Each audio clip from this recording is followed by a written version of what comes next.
Mega DSC సహా ఇతర అన్ని అంశాలపై జగన్ కు మంత్రులతో సమాధానాలు ఇప్పించే బాధ్యత తనదని సభాపతి అయ్యన్న పాత్రుడు స్పష్టం చేశారు. రోడ్లపై మాట్లాడే బదులు రేపటి నుంచి జరిగే వర్షాకాల సమావేశాలకు వచ్చి శాసనసభ వేదికగా మాట్లాడాలని హితవు పలికారు.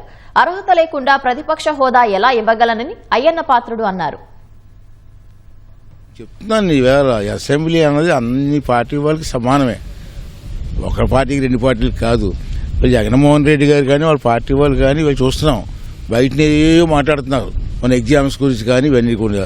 నేను బయట మాట్లాడడం ఎందుకండి, అసెంబ్లీకి వచ్చి మాట్లాడవచ్చు కదా.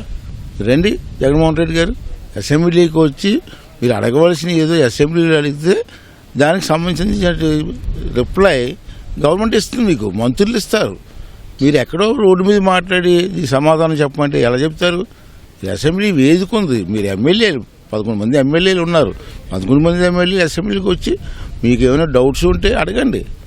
దానికి మంత్రులు గవర్నమెంట్ కూడా ఆన్సర్ ఇవ్వడానికి సిద్ధంగా ఉంది. ఇక్కడ రాకుండా ఎక్కడెక్కడ మాట్లాడుకుంటూ రోడ్డు మీద మాట్లాడుకుంటూ మా సమాధానం చెప్పమంటే ఎందుకు చెప్పాలండి? మీరు ఎమ్మెల్యేలు కదా, వచ్చి మాట్లాడే హక్కు మీకు ఉంది కదా, ఎందుకు రాలేకపోతారు అసెంబ్లీకి? మీరు అంటే ప్రతిపక్ష హోదా ఇస్తే వస్తామంటున్నారు కదా, ఎందుకు కలిపి? ప్రతిపక్ష హోదా ఇవ్వడానికి నెంబరింగ్ ఉండాలి సార్.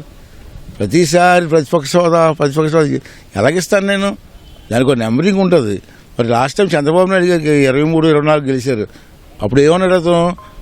ఒక 5 తీసేస్తే నీకు ప్రతిపక్ష హోదా పోవద్దని చెప్పి ఇదే జగన్మోహన్ రెడ్డి గారు అసెంబ్లీ మాట్లాడాడు కదా.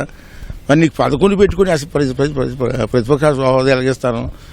నువ్వు ఎమ్మెల్యే ఇప్పుడు రా, మీ ఎమ్మెల్యేలు అంతా 11 మంది వచ్చి ప్రజా సమస్యలని ఎక్కడైనా ప్రభుత్వం తప్పు చేసే తప్పుల్ని అసెంబ్లీలో మాట్లాడితే అక్కడ కన్సర్న్ మంత్రులు ఉంటారు, వాళ్ళ చేత రిప్లై ఇప్పించే బాధ్యత స్పీకర్గా నేను తీసుకుంటాను.